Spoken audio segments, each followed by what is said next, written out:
আসসালামু আলাইকুম। তোমরা সবাই কেমন আছো? শুভ সন্ধ্যা তোমাদেরকে। আমি আজকে আবারও আসলাম, গতকালকের মতো আজকেও চলে আসছি। এডু পরিবারের পক্ষ থেকে তোমাদেরকে স্বাগতম, শুভেচ্ছা এবং অভিনন্দন।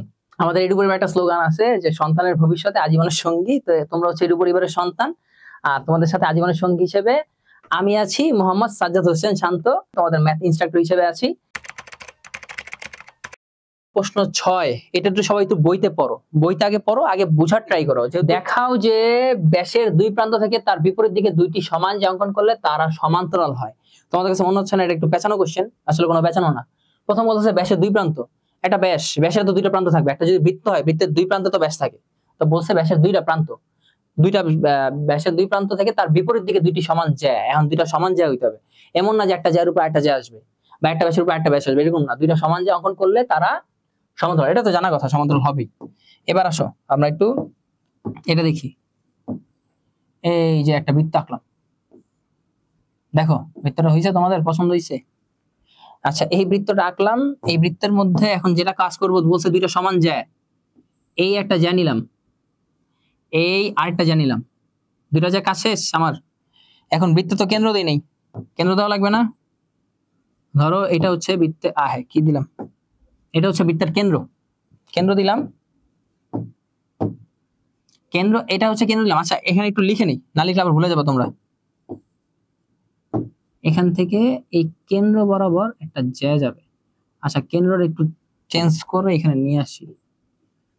তোমরা তো বলবো কেন্দ্র কোনটা হইলো, বুঝলাম না। এটা ধরলাম কেন্দ্র, হালকা একটু বাড়তি দিয়ে দিই, তাহলে বুঝা গেছে, এটা একটু ভালো মতো বোঝা গেছে কেন্দ্র কোনটা। বৃত্ত কি সবাই আঁকছো? না আঁকলে বলো বলো। বৃত্ত আঁকো সবাই, আঁকে আঁকা শেষ? আঁকা শেষ হলে জানো আমাকে। দেখো এটাকে ধরলাম এ, এটাকে ধরলাম বি, এটা ধরলাম সি, এটা ধরলাম ডি, এটা ধরলাম ও। মোটামুটি এতটুকুই আমার কাজ শেষ, মনে করো অর্ধেক কাজ শেষ। এখন আমাদের প্রমাণ করতে হবে কি জানো? এ বি সমান্তরাল হচ্ছে সিডি, এটা হচ্ছে প্রমাণ করতে হবে। এখন দেখো প্রমাণ করতে গেলে বিশেষ বিবেচনা তোমরা কি লিখবা? যে ও কেন্দ্র বিশিষ্ট বৃত্তে এ বি এবং সিডি হচ্ছে দুইটা যায়। আবার বলতেছি, তোমরা কি লিখবা? ও কেন্দ্র বিশিষ্ট একটা বৃত্তে এ বি এবং সিডি কয়টা যায়? দুইটা যায়।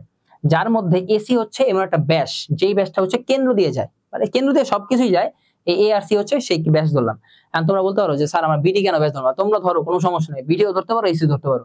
তবে এসি ব্যাস ধরলে এসি নিয়ে কাজ করতে হবে, বিডি ব্যাস ধরলে বিডি নিয়ে কাজ করতে হবে। বুঝা গেছে?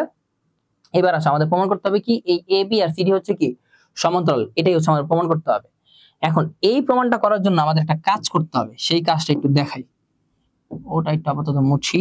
এই ধরো এই কেন্দ্র থেকে আমরা একটা লম্ব রেখা টানলাম, আবার এখান থেকে একটা লম্ব রেখা টানলাম। এখানে যে লম্ব রেখাটা টানলাম সেই রেখাটা ধরলাম এম, এখানে ধরলাম এন। এবার বিন্দুটা দিয়ে দিই। তোমরা বলবে যে স্যার খালি এম এন এম এন, ওই এম এন পি কিউ যা যা কিছু আছে সবকিছু ইউজ করতে পারো। আমার হচ্ছে এম এন এর সুবিধা বেশি, তোমরা যদি চাও P Q R S T UV যা আছে সবকিছু দিতে পারো। এখন দেখো এখানে অঙ্কন কি লিখবো? অঙ্কন হচ্ছে এ বির উপর ও এম লম্ব কি। দেখো আমি যদি চিত্রটা ঘুরে দিই তাহলে মনে হবে না এটার উপর লম্ব, যেটা হচ্ছে এখানে মনে হচ্ছে ও থেকে এন কার উপর লম্ব? সিডির উপর লম্ব। অঙ্কন এটাই লিখবা, এ বি জ্যা এবং সিডি জ্যার উপরে ও এম এবং ও এন লম্ব আঁকি। জাস্ট এতটুকু বললেই হয়ে যাবে। এবার আসো আমাদের প্রমাণের ধাপ একে। ধাপ একে এক বলি আর দুই বলি, তোমরা যেভাবে ধাপ লেখো কোনো সমস্যা নেই। তাহলে এখানে প্রথমটা কি লিখবো? ও এম লম্ব A B. O M car উপর লম্ব? এ বির উপর লম্ব। ঠিক সেম সিমিলার। ধাপ 2 কি হবে? ও এন লম্ব কার উপরে? ও এম লম্ব কার উপরে? সিডি। ও এম লম্ব হচ্ছে এ বির উপরে এবং কি ও এন লম্ব কার উপরে? সিডির উপরে।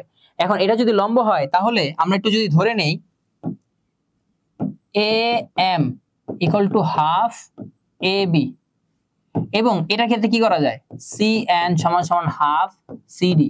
এখন ফ্র্যাঙ্কলি একটু বলো, এটা কে কে এই জিনিসটা বুঝছো কি বুঝো নাই? কারণ গত দুইটা পার্টে এই half A B, half A M, half CD, half OD এগুলো নিয়ে কাজ করছি। এখন তোমরা একটু আমাকে জানাও যে কোনটা কে কি বুঝছো, কে কি বুঝো নাই। এখানে আমার এ এম এবং এগুলো তো দুইটা তো মিলে গেছে। এখন দেখো তো এখানের মধ্যে আমরা এটা লিখতে পারি যে এ বি সমান সমান হচ্ছে সিডি, এই দুটো তো সমান। আমি কিন্তু বলি নাই দুইটা সমান্তরাল, আমি বলছি সমান। সমান্তরাল মানে হচ্ছে একদম draw line, line to line থাকবে। আমরা বলে নিছি, এটা ধরে নিছি এবি এবং সিডি হচ্ছে সমান। যদি এবি এবং সিডি যদি সমান হয়ে থাকে, মানে এই দুইটা রেখা তো একই, মানে একটা বৃত্তের মধ্যে দুইটা জ্যা, এই দুইটা জ্যা তো সরাসরি ভাবে আছে, এই জন্য ধরে নেই কি, কারণ বৃত্ত তো একদম গোল, বৃত্তের কোনো তল থাকে না, এই জন্য আমরা ধরে নিতে পারি কি এবি এবং সিডি হচ্ছে দুইটাই সমান, আমরা ধরে নিলাম। যদি ধরে নেই তাহলে দেখো তো এখানে কি কি সমান হয়, এই দুটো যদি সমান হয় তাহলে কি কি সমান হয়, M is equal to BM, M আর বিএম সমান। আবার এখান থেকে কি আসে, সিএন সমান সমান ডিএন, এই দুটো কি আসে, সমান আসে। আবার কি আসে, ও এম সমান সমান হচ্ছে ও এন, এই ও থেকে এম এবং ও থেকে এন এটা সমান। এখন এখান থেকে আবার কি যায়, ও এ সমান সমান ও সি, ও থেকে সি, ও থেকে এ এবং ও থেকে সি, এই দুটো সমান যায়। এখন বলো এই চারটার বাইরে আর কোনো কিছু সমান আছে নাকি, একটু বলো তো আমাকে, একটু জানো কমেন্টে জানাও যে তোমাদের কাছে আর কোনো যদি কোনো কিছু মনে হয় যে স্যার এই দুটো তো সমান হয়, তাহলে আমরা ওই দুটো অ্যাড করে দিই, একটু জানাও দেখি। আচ্ছা এখন এই দুটো তো সমান হয়ে গেছে, একদম এ টু জেড সব সমান হয়ে গেছে দুইটার মধ্যে। এখন দেখো এই যে যে আমরা সমান যে করলাম, আমরা কিন্তু মাঝখানে যে ত্রিভুজ আছে এই ত্রিভুজ বাদ দিয়ে সমান করে ফেলছি, কারণ আমরা অলরেডি বুঝতে পারতেছি যে কি কি সমান হবে। তাহলে এই সমানের পাশাপাশি আমরা একটা জিনিস দিয়ে দিব, এখানে একটা কোণ উৎপন্ন হয়েছে, একটু দেখো কোণ দুইটা কি কি, এটা তো তোমরা বুঝতে পারছো। এখানে দেখো এই যে কোণ এম, এই যে কোণ এন, দুইটা কোণ উৎপন্ন হয়েছে, তাহলে এখানে আমরা দেওয়া যায় না যে ত্রিভুজ এ এম ও, আরেকটা ত্রিভুজ কি আছে সি এন ও, দুইটা ত্রিভুজ আছে না, এইটা একটা ত্রিভুজ, এইটা একটা ত্রিভুজ, এই দুইটা ত্রিভুজের মধ্যেই কিন্তু এই রেখাগুলি থাকবে, সবগুলা সমান থাকবে।